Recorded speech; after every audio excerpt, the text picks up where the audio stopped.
हे जन्मलोनी, नमो आर्यभूमी जिथे वाढलोनी, नमो पुण्यभूमी जेच्याच कामी, पडो देह माझा सदा ती नमी मी. भारत माता की जय, भारत माता की जय, भारत माता की जय.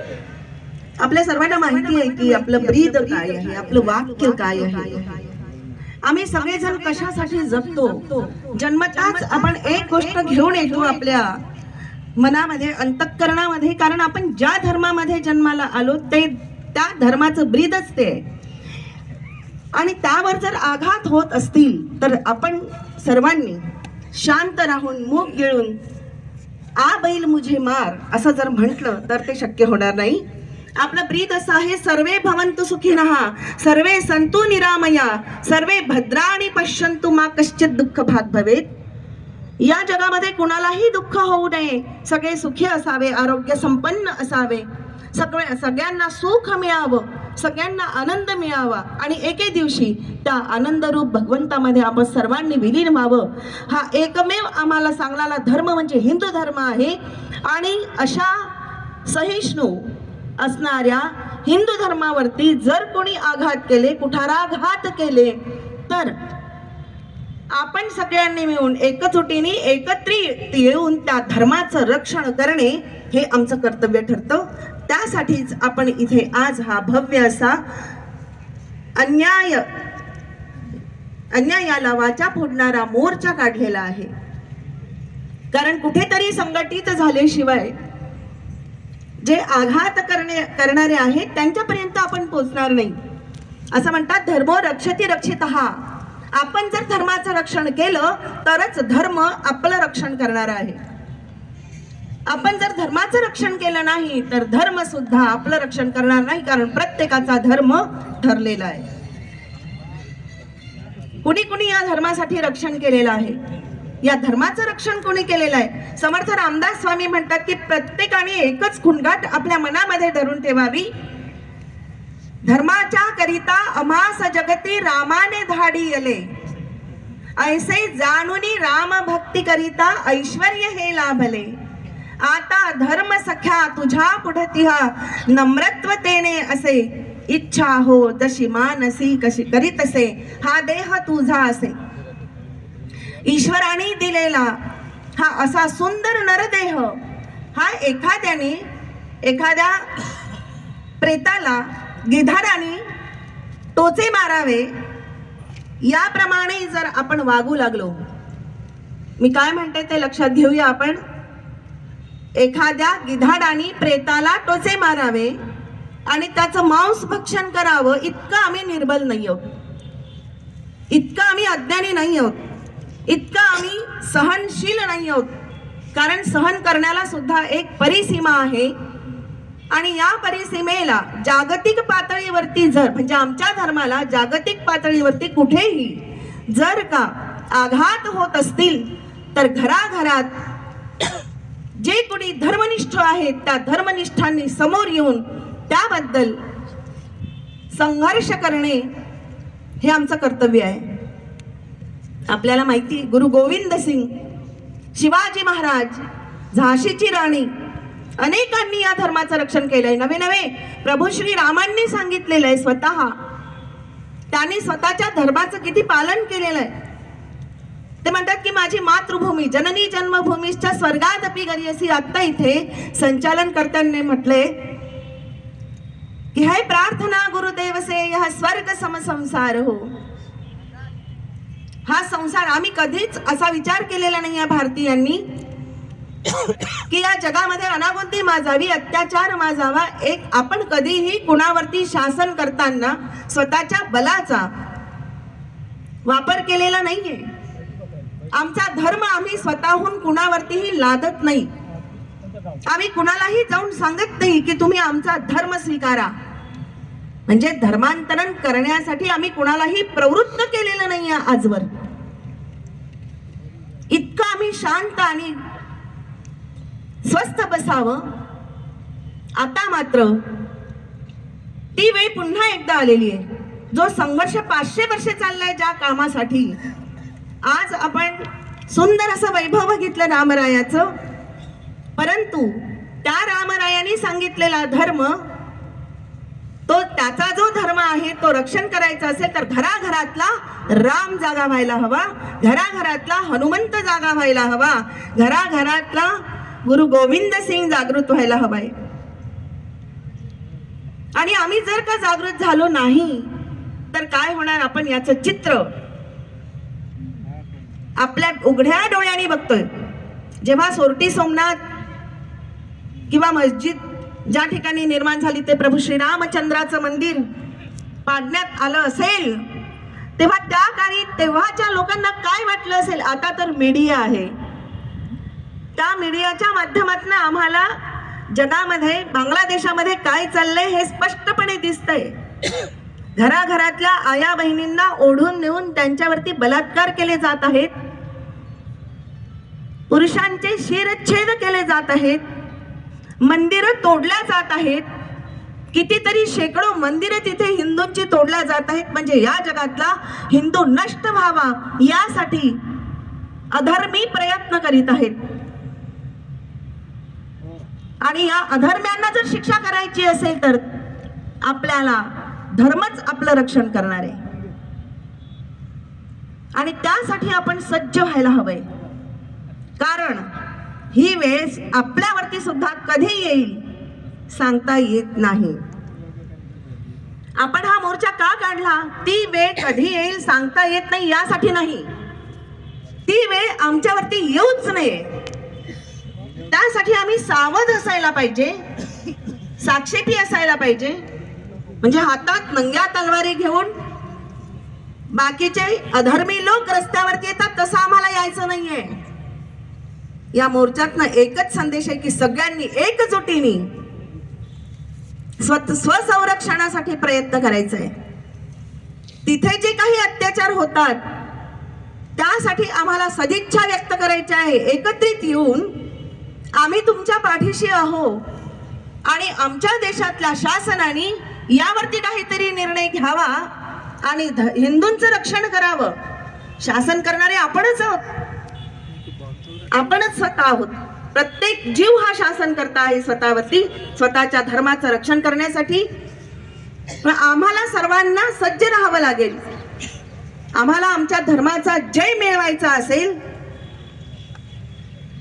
आपल्याला सगळ्यांना माहिती आहे, आपण जेव्हा शांतीपाठ म्हणतो किंवा श्रद्धांजली अर्पण करतो, भगवंताला पुष्पांजली अर्पण करतो, तेव्हा म्हणतो की पृथ्वी समुद्र पर्यंताया एक राळीती. सगळेच सगळे जग, पृथ्वी जोपर्यंत आहे, जल जोपर्यंत आहे तिथपर्यंत सद्धर्मानी, सद्विचारानी, विवेकानी वागणारी माणसं असावीत, धर्मानी वागणारी माणसं असावीत. पण अधर्मी जगामध्ये आहेच. मग या अधर्मी लोकांवरती आपल्याला जर विजय मिळवायचा असेल तर एकच आश्रय आहे, तो म्हणजे भगवा ध्वज आणि हिंदू धर्म. या हिंदू धर्मांचं रक्षण करणे हे आपलं कर्तव्य आहे. अन्यथा काय होईल, आपल्या शेजारी सुद्धा आपण बघतोय की आपल्या धर्मातल्या लोकांचं धर्मांतरण कसं केलं जातं आणि त्यांना आपल्या धर्मामध्ये घेऊन त्या धर्माच्या माध्यमातून समाजामध्ये हिंदू धर्माबद्दल विष पेरलं जातं. हे असं विष पेरणारे आपल्या देशामध्ये आहेत. तिथे बांगलादेशामध्ये आपण जेव्हा विचार करतो तेव्हा त्या कठीण परिस्थितीमध्ये ते जे लोक राहत असतील, बांगलादेशात काय चाललंय त्याच्याबद्दल साकेत दादा बोलणार आहेत, त्यामुळे मी नाही बोलणार. आपल्याला फक्त एकच विचार करायचा आहे की त्या ठिकाणी असणारी दहशत, त्या ठिकाणी असणारा भयभीतपणा. घरामध्ये आताच एक मगाशी व्हिडिओ बघत होते, एक स्त्री म्हणाली की घरामध्ये तांदूळ एवढासा भात आमच्या घराचे घरमालक देतात, ते दुपारी आम्ही शिजवतो, त्याच्यात थोडं मीठ घालतो आणि खातो. एका दिवशी एकच वेळा जेवढं पोटाला मिळेल तेवढं खाऊन पूर्ण दिवस काढतो. म्हणजे तिथे हिंदू व्यक्तीला घराच्या बाहेर पडून स्वतःच्या पोटापुरतं आणायची सुद्धा मुभा राहिलेली नाहीये. इतकी दहशत. आपण सगळे व्हिडिओ बघता, YouTube बघता, त्याच्यामध्ये सगळं वर्णन केलेलं आहे. आपल्याला काय करायचंय तर क्षणोक्षणी आपल्याला सावध राहायचंय, क्षणोक्षणी सावध राहायचंय. आणि सावध राहण्यासाठी शिवाजी महाराजांचा गनिमी कावा आपल्याला वापरायचा आहे. गनिमी कावा वापरणे म्हणजे युद्धावर जाणे, आणि त्या युद्धामध्ये गनिमी कावा वापरणे हे शिवाजी महाराजांनी केलं. आम्हाला त्यांनी काय शिकवलं?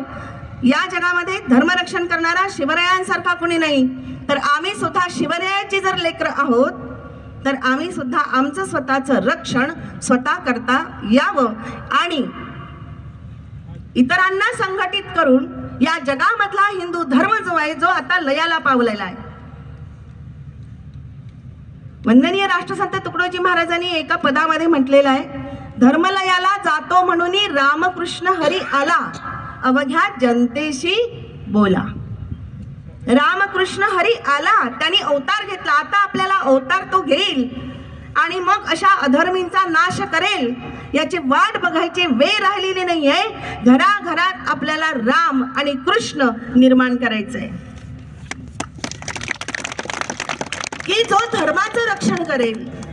घराघरामध्ये राम आणि कृष्ण. आता इथे बसलेल्या भगिनी आहेत, त्यांना वाटेल की फक्त राम आणि कृष्ण म्हणजे पुरुषांना म्हटलेलं असेल.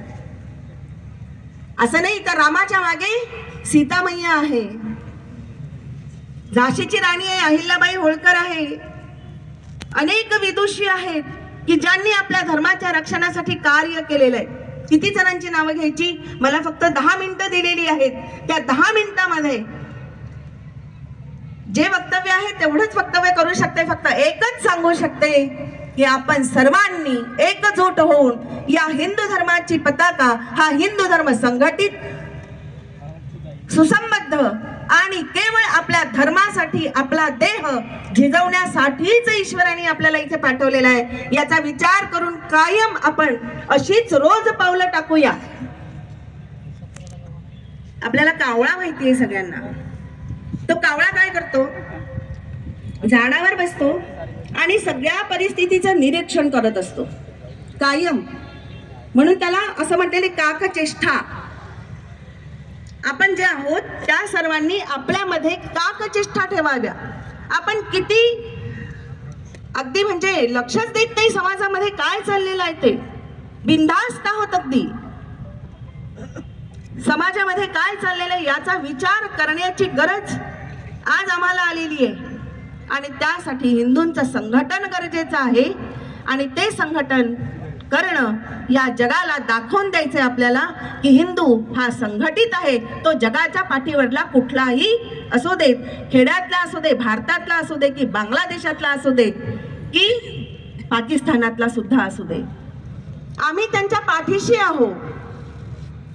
त्यांचं रक्षण करण्यासाठी आम्ही सक्षम आहोत.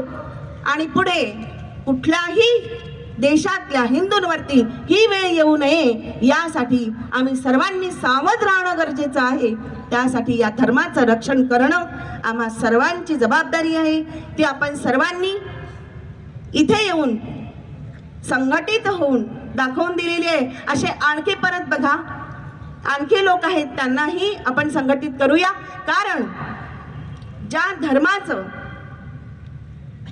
प्रत्येक देऊळ आहे, त्या देवळातल्या, त्या मंदिरातल्या महंतांना, संस्थापकांना, धर्माच्या आराध्याला जेलमध्ये बंद केलं जातं, ही आमच्यासाठी अतिशय घृणास्पद गोष्ट आहे. आम्ही ती का सहन करायची? त्यांनी काय गुन्हा केलाय? केवळ हिंदू धर्माचं रक्षण करण्यासाठी, भगवंताचं नामसंकीर्तन करण्यासाठी हे सगळे संत महंत स्वतःचा देह झिजवून कार्य करीत असतात. ते एका अधर्मीला जर बघवत नसेल तर आम्ही या संतांच्या मागे राहून, संतांचं म्हणजे संत जे आम्हाला सांगतात ते ऐकून धर्मरक्षण करणे हे आमची जबाबदारी आहे. हरि ओम तत्सत. भारत माता की हिंदू धर्म की अधर्म का प्राणियों में विश्व का गौ माता की गंगा माता की भारत माता की हरिओम तत्सत।